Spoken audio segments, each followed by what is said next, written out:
Hello everybody, this is Mr. Rob, and today welcome back to a different video as in real life. Today is the 2025 NFL Draft, at least day one of the draft, so I thought we'd do a little bit of a different video today. I put the 2025 NFL Draft class into Madden, and we're going to see what happens with these prospects in the draft, who takes them according to Madden, and see how their rookie year plays out. We'll see who wins awards and stuff like that. So if you're excited for this one and more sort of miscellaneous videos like this, make sure you drop that like and you subscribe down below, especially if you want more franchise or sports content, as I've simulated up to the draft in Madden NFL 25.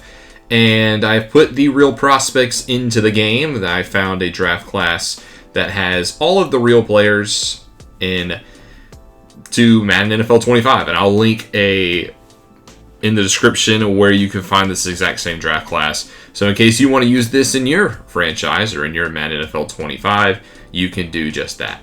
Now, a couple of things before we begin. One, I have taken over as the Tennessee Titans just because, well, Madden's going to do some crazy things in this draft, and I think it's not 100% going to happen, but I think it's pretty likely that the Titans take a quarterback and that they take Cam Ward. I think there's an outside chance they take somebody else, but just to keep that part realistic, I am going to select Cam Ward for the Titans, but then I'm going to let everything else play out. So we're going to watch the first round, see who goes where. I'll highlight some of the key players that go in the later rounds, and then so on and so forth, because Madden is not going to do what you think it's going to do, and I'm just going to let it happen. Also, I simulated through free agency because the latest you can start is at the Super Bowl. I did make sure that the Eagles won the Super Bowl, but I did not go through free agency. I don't have hours to really do that, so I have no idea where those players went in terms of like free agents. It probably didn't mirror real life.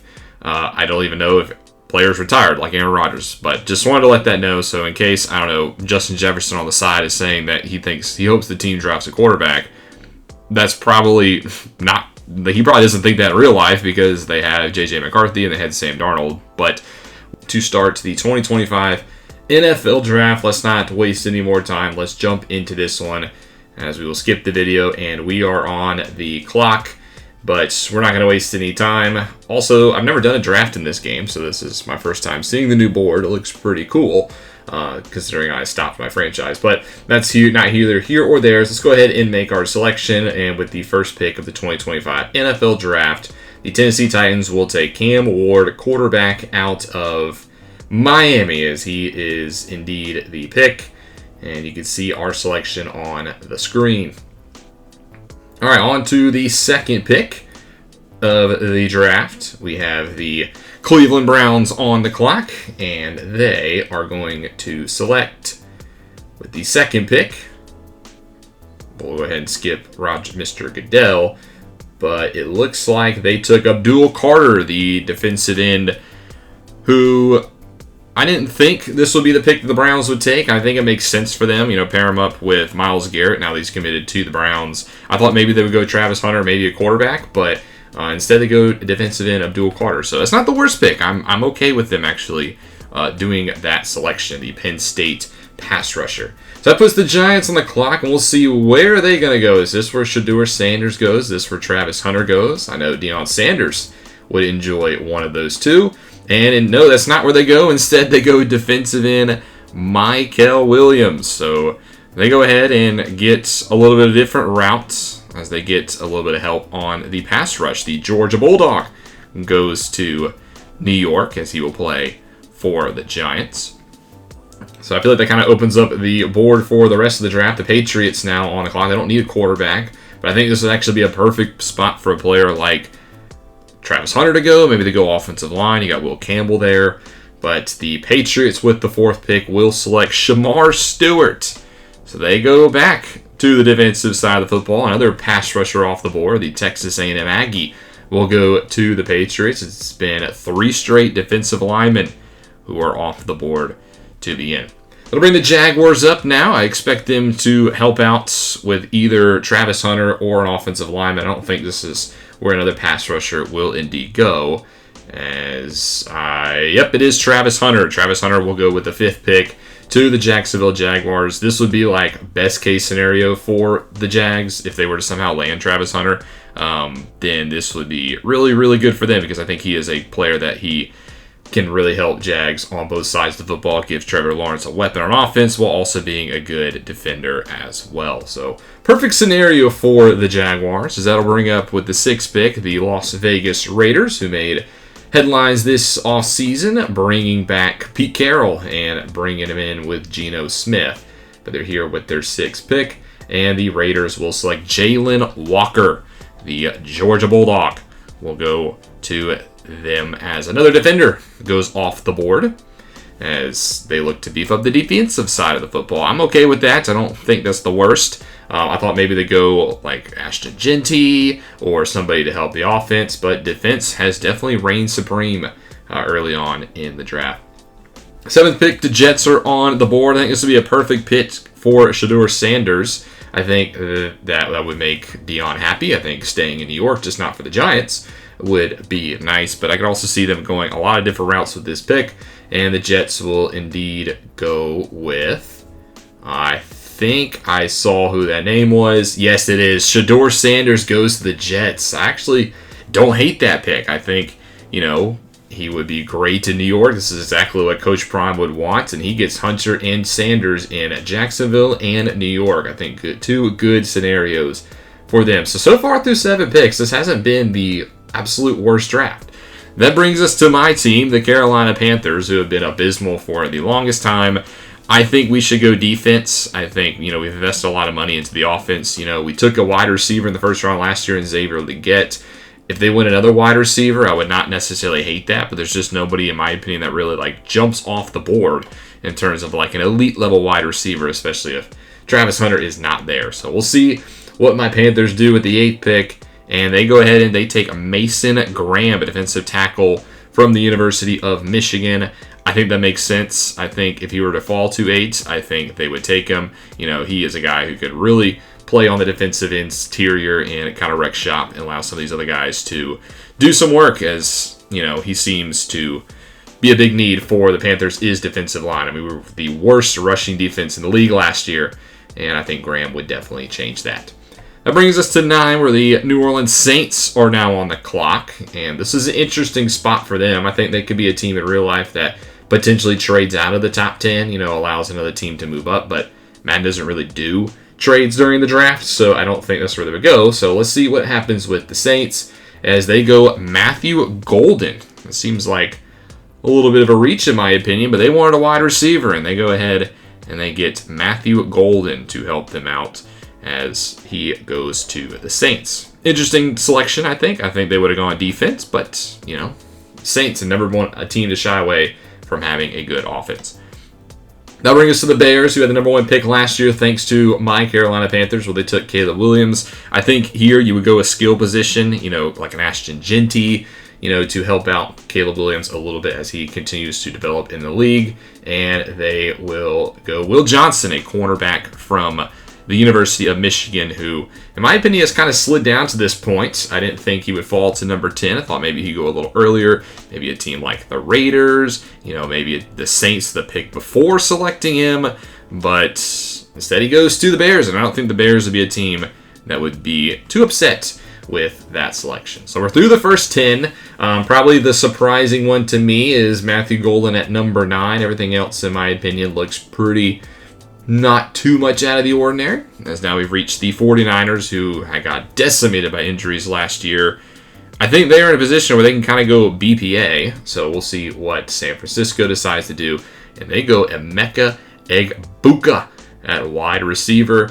I guess that makes sense with, Samuel Debo having an injury history. What is his future like? They had to rely on Greg Jennings this year, who was great for me in fantasy, so I won't complain. McCaffrey gets hurt, so the San Francisco 49ers want a skill position player, and they get one here in Emeka Egbuka.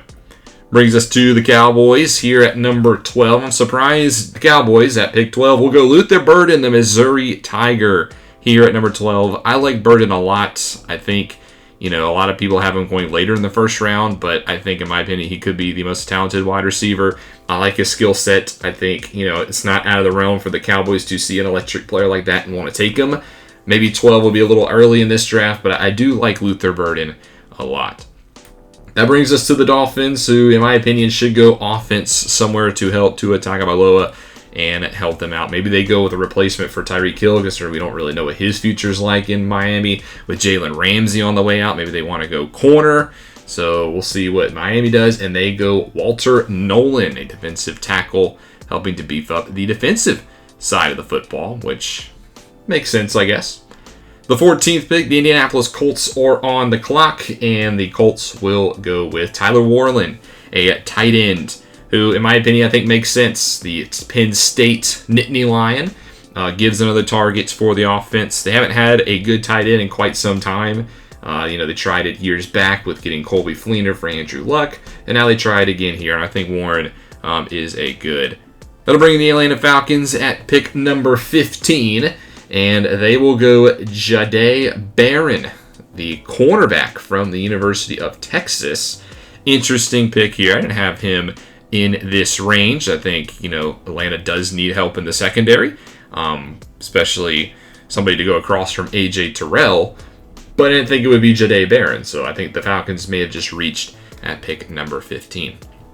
That'll bring us to 16, and the Arizona Cardinals getting through the first half of the first round, and they will go Maxwell Hairston as the cornerback. Run continues. The Kentucky corner goes a former 5-star, and I think, maybe a little bit of a reach here for the Cardinals. I didn't think Hairston would, go this early, but nonetheless, when a team wants a position, sometimes they'll hone in on them. To the second half of the first round, the Cincinnati Bengals now on the clock. And they will go Will Campbell, the tackle from LSU. I cannot believe he would slide down to this pick. If this were to happen in real life, I think this would be a absolute no-brainer, as the Bengals, needed some more help in order to protect, I feel like, Joe Burrow. Well, Will Campbell is definitely the guy, as the Bengals, with the steal of the draft, getting him at pick number 17. With the 18th pick, the Seattle Seahawks are now on the clock, and they will go with Kelvin Banks, the left tackle from the University of Texas. You would think if this was a real life, they would be licking their chops that Bengals select Will Campbell. They would be very upset because, they would have definitely picked him here. But the Seahawks would go the next best offensive lineman in their opinion, and that is Kelvin Banks.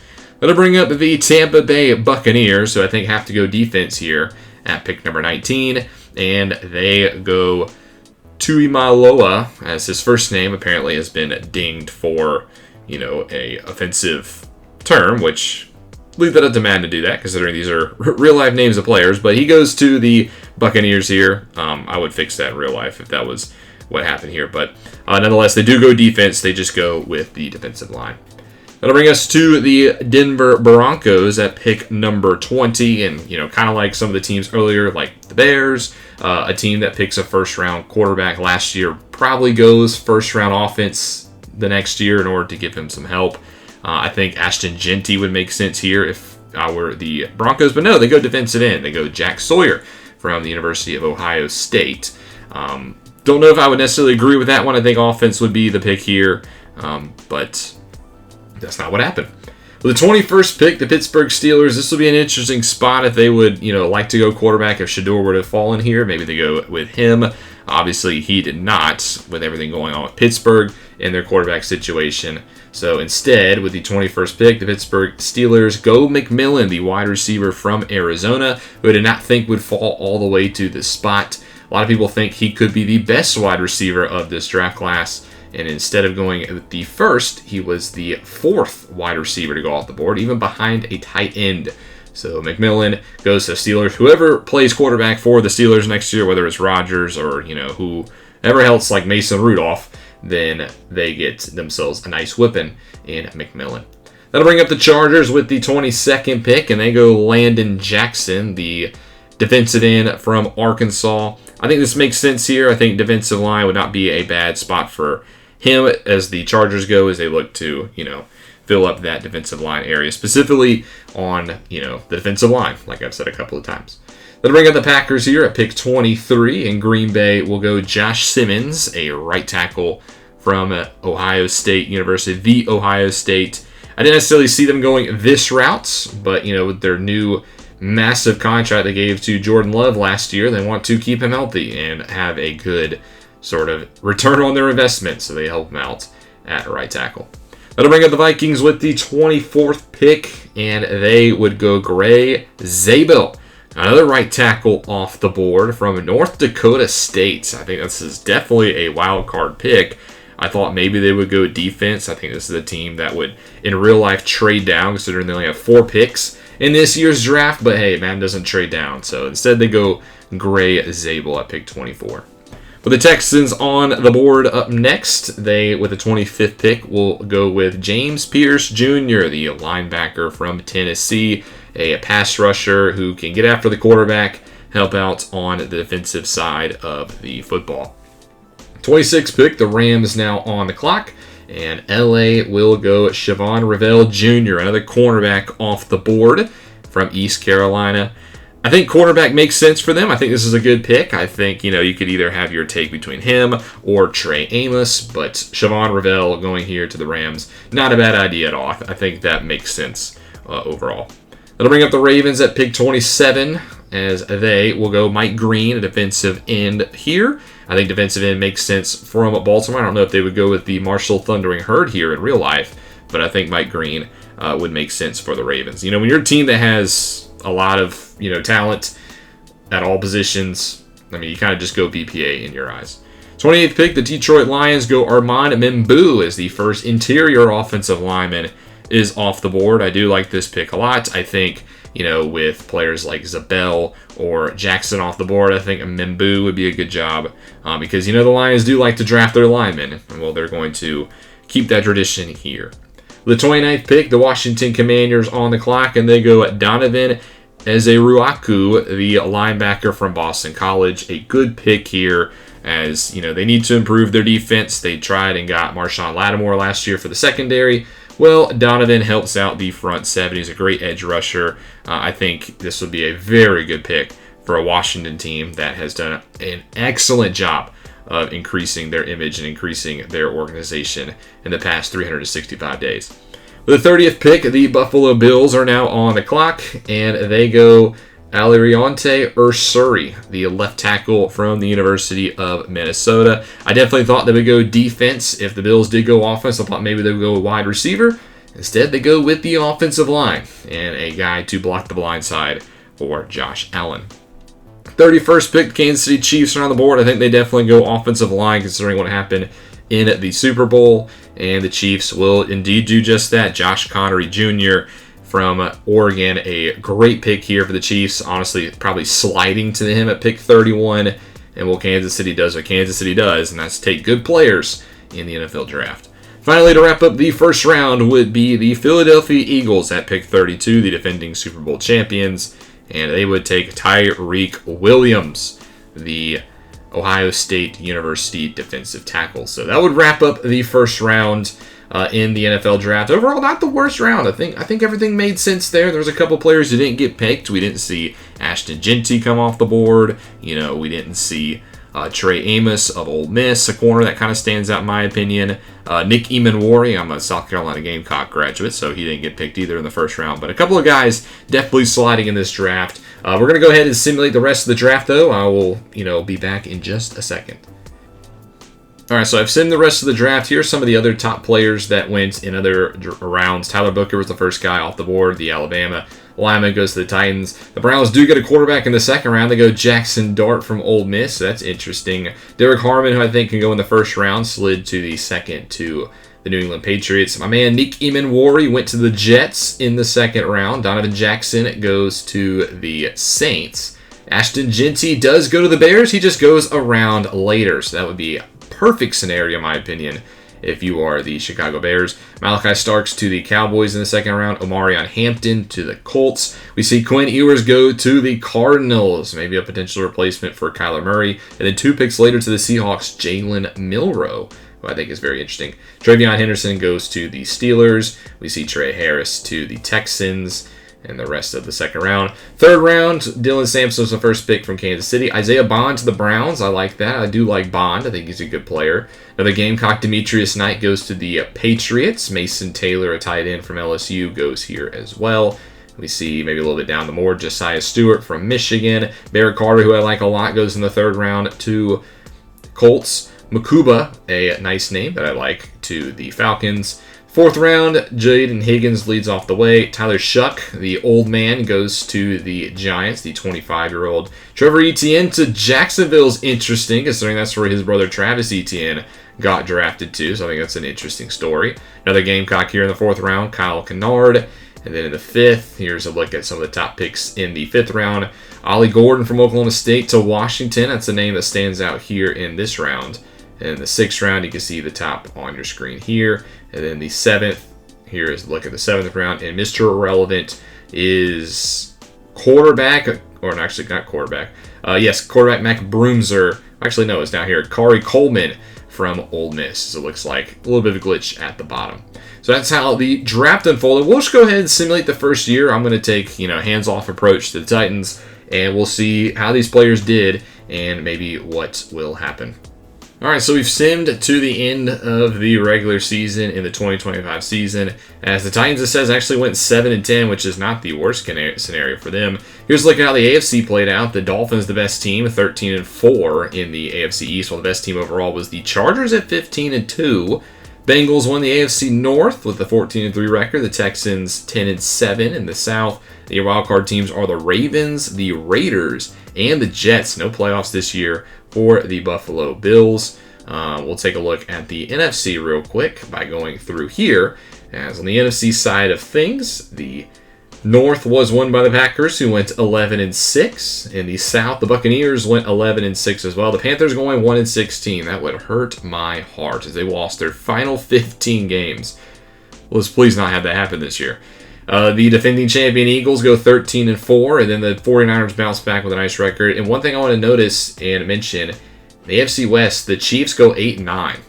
That would be insane if that happened in real life, including considering they're one of only two teams in the division that would have a plus points differential. So, well, that would be definitely wild times. Let's take a look at some of the stats and some of the awards. We'll start off with who it thinks will be the Rookie of the Year. As we go here, MVP would be Lamar Jackson again. No surprise. Coach of the Year, Jim Harbaugh, the Chargers. I think he would deserve it. In the AFC side of things, AFC Offensive Rookie there, Isaiah Bond of the Browns had a good season. I touched about how he could be a good pick in the third round.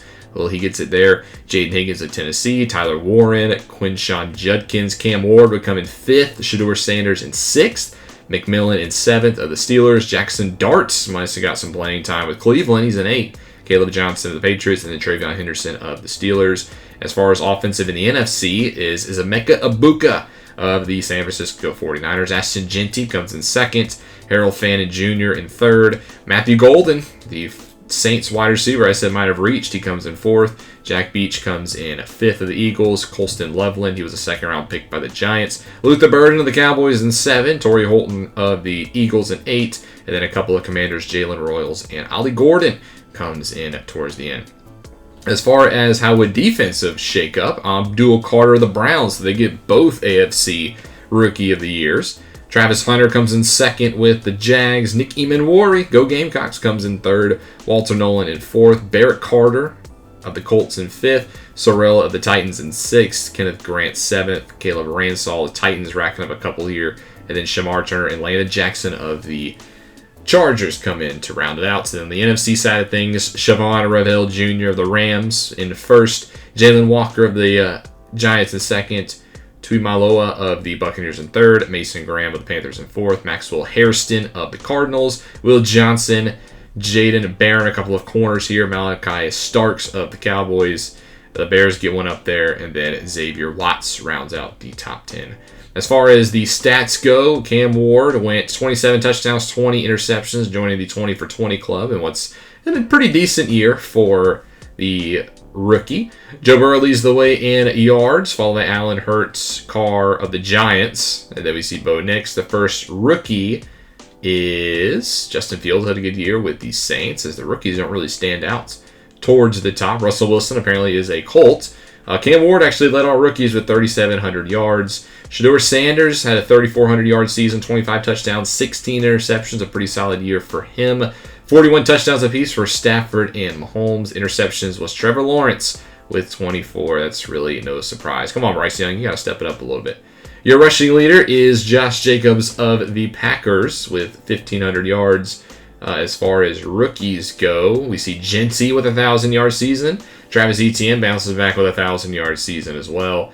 And then I thought I saw another rookie at the top. Maybe I guess I did not. But Jackson also like quarterbacks there.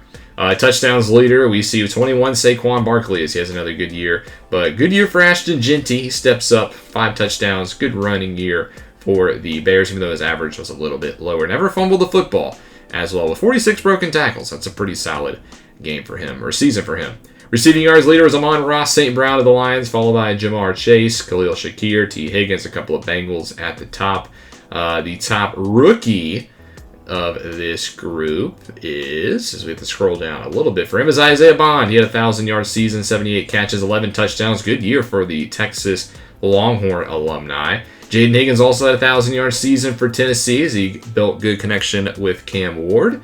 And then we don't see any other rookies with a 1,000-yard season. Touchdown 16 was T. Higgins. Your blocking, you can see defense. The leader was Kenneth Murray with 126. Any rookies with 100 tackles? It doesn't look like we have any that had 100. Oh, no, a couple right here. Barrett Carter had 102 tackles, and then Jalen Walker had 100. Sacks leader with 18 was Myles Garrett. Any good pass rushers on the top of the board, as we have Abdul Carter of the Browns at 11. Good pick there.